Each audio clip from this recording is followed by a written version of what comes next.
नमस्कार, next 9 news देख रही हैं आप और मैं हूं आपके साथ प्रज्ञा सिंह। पश्चिम बंगाल में पंचायत चुनाव के दौरान हुई हिंसा को लेकर अब बवाल तेजी से बढ़ता हुआ दिखाई दे रहा है। दरअसल आपको बता दें कि आज पश्चिम बंगाल में जो पंचायत चुनाव हुए थे, यहाँ पर पंचायत चुनाव हुए थे, उस चुनाव की आज मतदान जो है उसकी गणना हो रही थी। लेकिन इस पूरे मामले में अब भारतीय जनता पार्टी भी सियासत करती हुई दिखाई दे रही है। दरअसल आपको बता दें कि पश्चिम बंगाल में पंचायत चुनाव की जो मतदान प्रक्रिया के दौरान वोटिंग के दिन हमने देखा कि किस तरह से हिंसा होती हुई दिखाई दी। इस पूरे हिंसा में कई लोगों ने अपनी जान भी गंवा दी, जिसमें आपको बता दें कि टीएमसी और बीजेपी के कई कार्यकर्ताओं भी शामिल थे जिनकी जान गई। और अब इस पूरे मामले में राजनीति भी होती हुई दिखाई दे रही है, जहां एक और टीएमसी सीधे सीधे इसे भारतीय जनता पार्टी की साजिश बताते हुए नजर आ रही है, तो भारतीय जनता पार्टी इस पूरे मामले में साफ तौर पर टीएमसी और राज्य की मुख्यमंत्री ममता बनर्जी पर ही सवाल उठा रही है। लेकिन हैरानी की बात यह है कि यही भारतीय जनता पार्टी मणिपुर में बीते 2.5 महीनों से हो रही हिंसा पर खामोश हो जाती है। सवाल ये उठ रहा है, जब खुद के राज्य में इस तरह की हिंसा होती है तो पूरी तरह से चुप्पी साध लेते हैं, लेकिन जब पश्चिम बंगाल में इस तरह की हिंसा होती है तो किस तरह से भारतीय जनता पार्टी के तमाम नेता जो हैं वो सीधे सीधे उन्हें आम जनता की फिक्र होने लगती है। आम जनता के ऊपर जो कुछ भी हिंसा के चलते बीतता है उन्हें उसके दर्द का एहसास होने लगता है। हैरान कर देने वाली काफी ज्यादा ये खबर है। लेकिन आप देखिए कि किस तरह से पश्चिम बंगाल में हुई हिंसा को लेकर बीजेपी प्रवक्ता संबित पात्रा सीधे सीधे सवाल या निशान खड़े करते हुए दिखाई दे रहे हैं। देखिए जरा। का गणना चल रहा है और स्वाभाविक रूप से जहां तक बंगाल का स्वभाव है, हम जानते हैं कि कहा जाता था कि what Bengal thinks today India thinks tomorrow. जिस भूमि से कभी वंदे मातरम के शब्द उपजे थे, आज बड़े दुख के साथ कहना पड़ रहा है कि आज उसी भूमि में थैंक्स टू टीएमसी जिस प्रकार की हिंसा हो रही है वो अपने आप में अप्रत्याशित है। इससे पहले कभी इस प्रकार की हिंसा न हमने कभी देखा था, न किसी चुनाव में सुना था। चुनाव और हिंसा आज बंगाल में पर्यायवाची शब्द बने हुए हैं और बंगाल में ये कोई पहली बार हो रहा हो ऐसा विषय भी नहीं है। इस बार के पंचायत के चुनाव जो कि अभी 8 जुलाई को संपन्न हुए, आज काउंटिंग चल रहा है। आज अखबारों में हर जगह यह खबर छपी है कि लगभग 45 लोग आज तक, जब से नॉमिनेशन आरंभ हुआ है और काउंटिंग अभी चल रहा है, लगभग 45 लोगों की हत्या की जा चुकी है। 45 people have died as of today as far as the panchayat elections of 2023 in West Bengal is concerned. आप याद करिए, इससे पहले के असेंबली चुनाव 2021 में लगभग 52 लोगों की, 52 लोगों की हत्या हुई थी। 52 people had died in the assembly elections during Bengal.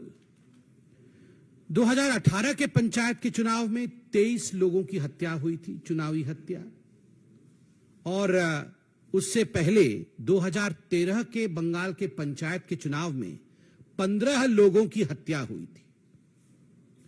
2013 में 15 लोग, 2018 में 23 लोग और 2023 जो वर्तमान का पंचायत चुनाव चल रहा है उसमें 45 लोगों की हत्या। उत्तरोत्तर दिन प्रतिदिन लोकतंत्र किस प्रकार दम तोड़ रहा है बंगाल में, यह आपके सामने पेश है, संख्यावत पेश है। बंधुगण, केवल हत्याएं नहीं, आप अगर अखबार पढ़ेंगे तो जिन शब्दों का प्रयोग सर्वाधिक किया गया है बंगाल के पंचायत के चुनावों को लेकर, वो शब्द है फायरिंग, गोलीबारी, बॉम्बिंग, बमबारी, बोगस वोटिंग, रिगिंग, मतपेटियों का जलाना, मतपेटियों को फेंकना।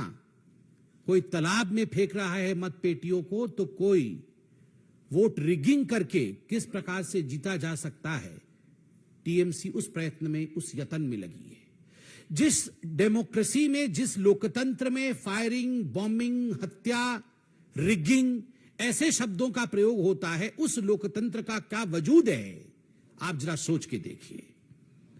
बंधुगण, आप सभी जानते हैं कि जहां तक भारतीय जनता पार्टी का सवाल है, हमने लगभग 6000 पोलिंग बूथों पे रीपोलिंग का डिमांड किया था। इस कदर एक बायसनेस के साथ ये पोलिंग हुई है।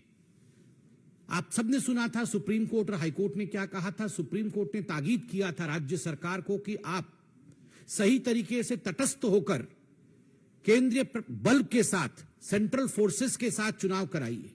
सेंट्रल फोर्सेस तो गई, मगर डिप्लॉयमेंट जो सेंट्रल फोर्सेस के हुए, उनका ठीक तरह से डिप्लॉयमेंट राज्य की सरकार ने नहीं किया।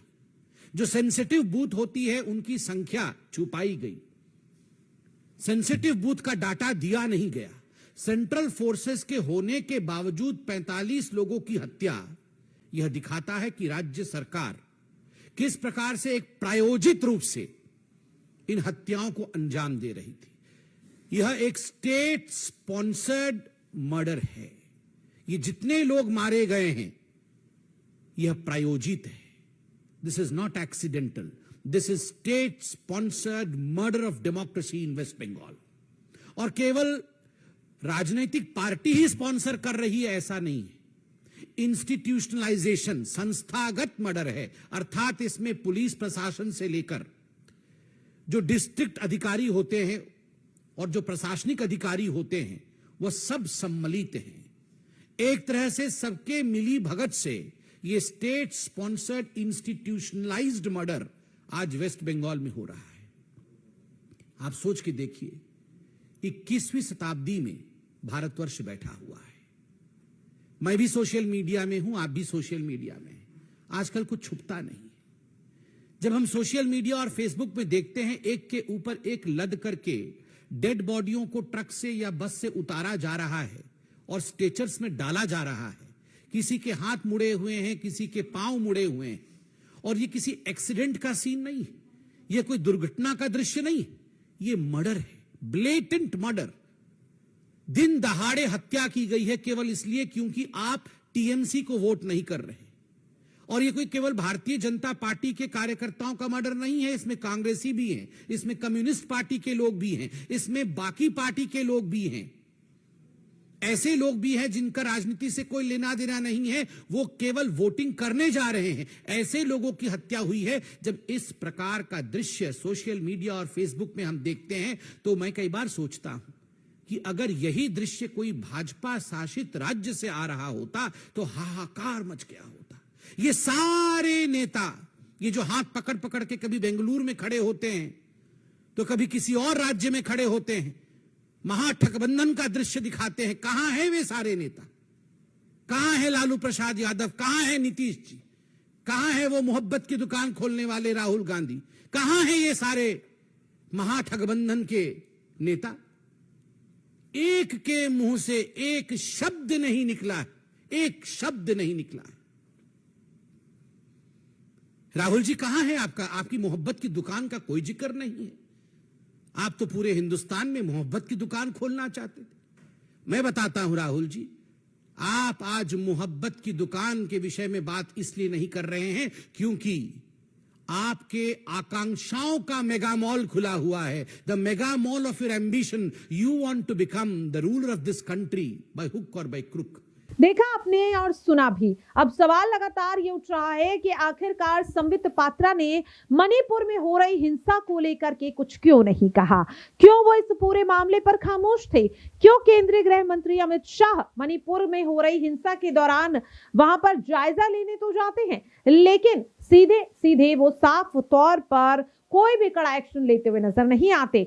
संबित पात्रा तब तो बयानबाजी करते हुए नजर आते हैं जब राहुल गांधी मणिपुर हो रही हिंसा के दौरान लोगों से मुलाकात करने जाते हैं, पीड़ितों से मुलाकात करने जाते हैं, और तब ये दावा किया जाता है कि मणिपुर में हिंसा बढ़ जाती है राहुल गांधी के दौरे के बाद। लेकिन क्या पश्चिम बंगाल में हो रही हिंसा के बाद देखने को मिलता है कि कोई भारतीय जनता पार्टी का नेता पश्चिम बंगाल जाता है, लोगों से उनके जो हालात हैं उन पर चर्चा करता है, वहां पर उन हालातों में पीड़ितों से मुलाकात करने जाता है। लेकिन जिस तरह से अब यहाँ पर राजनीति होती हुई दिखाई दे रही है, ये दावा नहीं किया जा रहा है कि पश्चिम बंगाल में हुई हिंसा सही है या मणिपुर में हुई हिंसा गलत है। सवाल लगातार ये उठ रहा है कि कब तक ऐसी हिंसा में आम नागरिक झुलसता रहेगा और नेता राजनीति करते रहेंगे। कब तक अपनी राजनीति को चमकाने के लिए ये तमाम नेता, तमाम मंत्री आम जनता का इस्तेमाल करते रहेंगे।